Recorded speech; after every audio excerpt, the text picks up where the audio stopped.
Hi, class. Let's talk about retirement and the loss of a spouse in late adulthood. So, about 20% of people who are 65 or older are still in the workforce. This number is going up all the time as people who are 65 and older are generally in pretty good shape cognitively and physically and are still out there contributing to the world. People associate retiring with losing occupational identity instead of what it may add to their lives. Certainly, this is an issue where they may feel like they've lost a sense of self. But of course, it can be something that adds to your life as well.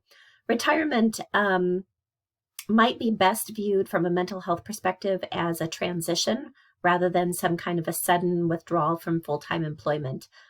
We have terms for these. A crisp withdrawal is where you go in on your last day, they give you a gold watch and off you go, and you don't go back. But a gradual or blurred withdrawal is where there's not such a demarcation between your work life and your retired life.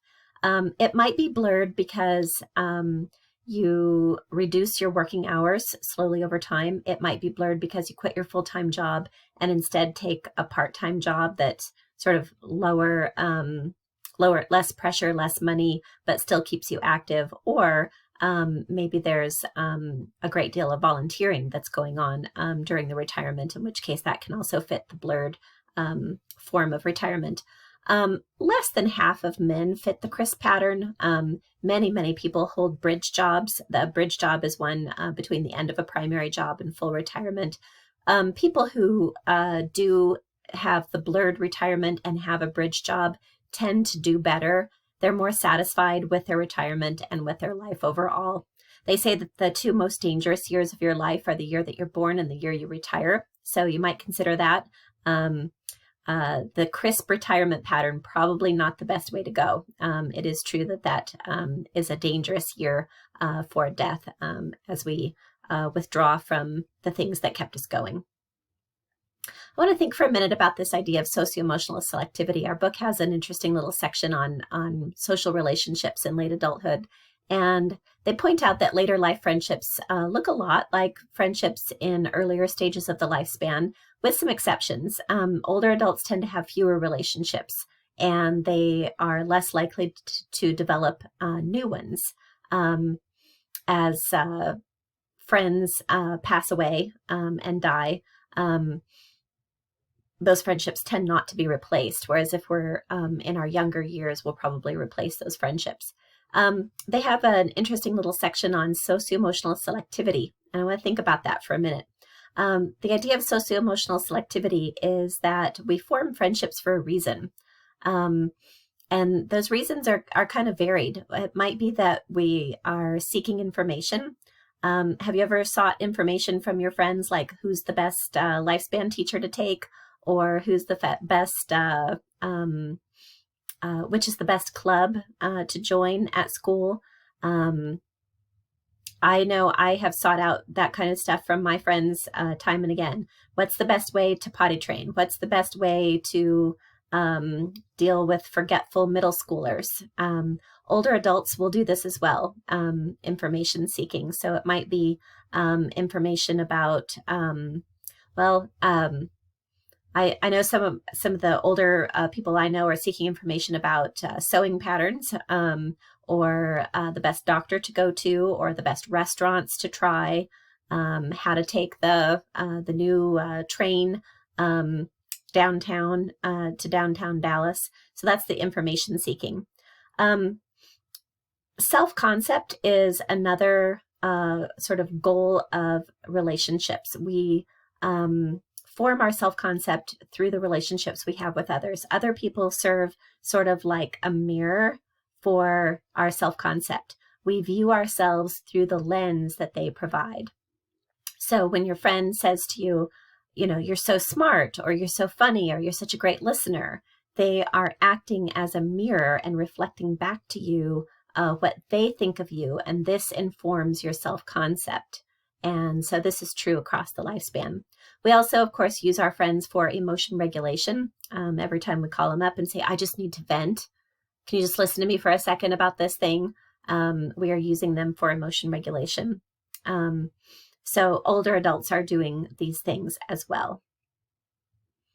Let's think about caring for a chronically ill partner. This is quite a bit more stressful and challenging than simply caring for a chronically ill parent. That is stressful and challenging in itself to have those roles reversed, where the child takes care of the parent. But there are additional stressors when you are caring for your spouse. One of the big stressors is that the division of labor has to be readjusted. A lifetime together results in a division of labor where each person has their specialty. So, for example, in my own marriage, I don't handle cars or finances or lawn mowing. And I would find those things kind of difficult to start to suddenly take on. I've done those things before when I was single, but I haven't done it for many years, and I would find that difficult. If I died, my husband would find it difficult to deal with food and kitchen stuff. I don't think he knows how to use our washing machine that we just bought, so that would be hard. Marital satisfaction, of course, decreases and depression increases as the symptoms that the partner exhibits become increasingly severe. So Alzheimer's disease, of course, we've talked about that one before. The forgetfulness, not knowing time and place, not recognizing people, personality changes, incontinence. These are very, very difficult symptoms to manage. Sometimes there are outbursts in an Alzheimer's patient and sort of anger and suspicion. And as those increase, marital satisfaction decreases, and so does depression, and depression increases. There is a buffer here, though. If the marriage was good and the partners were both satisfied in the marriage, that can help to buffer the caregiver from the depression that can happen. I want to read you this little story from Humans of New York. If you are not following Humans of New York on social media, you need to start right now because these are absolutely beautiful stories about people all over the world, different walks of life, quite poignant. So this is the man speaking about his wife, and he says, "I was 19, she was 16. Our dates were normally on Sunday. We didn't do much of anything. We were conservative. I was a farmer. We weren't those swinging type people. But every date was a little more cuddly. Then she took me to her senior prom. It was just 10 miles from here in Richmond. I was the only one there without a tuxedo. All those city folks didn't know what to make of me.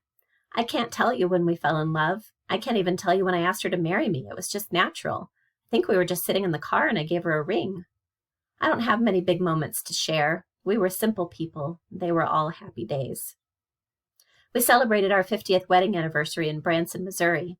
On the drive home, she kept telling me that we were going the wrong way. She was very insistent. I didn't fight her. I kept letting her turn around because I knew that eventually we'd hit the main road back to Michigan. I knew then. Her father had dementia, and so did his father. So I knew it was happening. Soon she started forgetting names. When it started getting really bad, she wanted to walk away. She was always trying to leave the house. I'd have to lie in front of the door to keep her from going. One morning I woke up and I couldn't find her. I freaked out. Where did she go? Where did she go? I ran outside and it was totally dark. Down the road there was a street light, and I could barely see her crossing the road. I ran and I got her, but she fought me. She didn't want to come back home. I miss that we can't go out and dance or visit other people. We used to volunteer at the senior center every Wednesday. She'd play the piano and I'd turn the pages for her. The hymns were some of the last things she remembered. Music was her life. But one day she wouldn't play any more, and I told the staff they'd need to find someone else. So we stay here now. But I don't see this as a curse. It's an honor. This is what the Lord has given me to do. She has served this family her entire life, and now it's my turn to serve her. I might not have her mentally, but I have her. I can still make her smile. I can make bubbly noises and blow on her, and she'll smile. Every morning we'll sit in this chair and we'll cuddle until noon. I rock this lady more than I rock my grandchildren. She likes to slip her hand under my shirt to feel my skin, and she still likes to kiss. Every once in a while she'll reach up and give me a kiss. Sometimes she starts yakking. She doesn't say actual words and it doesn't make any sense, but I never tell her to be quiet because it's better than nothing at all. How lovely, right? Just lovely. What a beautiful example of what we just said, that higher prior marital satisfaction buffers caregivers from depression. I think we also see here some cognitive reappraisal. He says that this isn't a curse, it's an honor. He sees this as his job right now, that she served the family and now it's his turn to serve her. So this is a wonderful example of cognitive reappraisal. You can see that he has religiosity.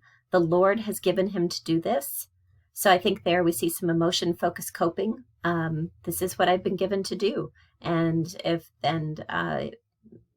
I have a belief in a God who cares for people.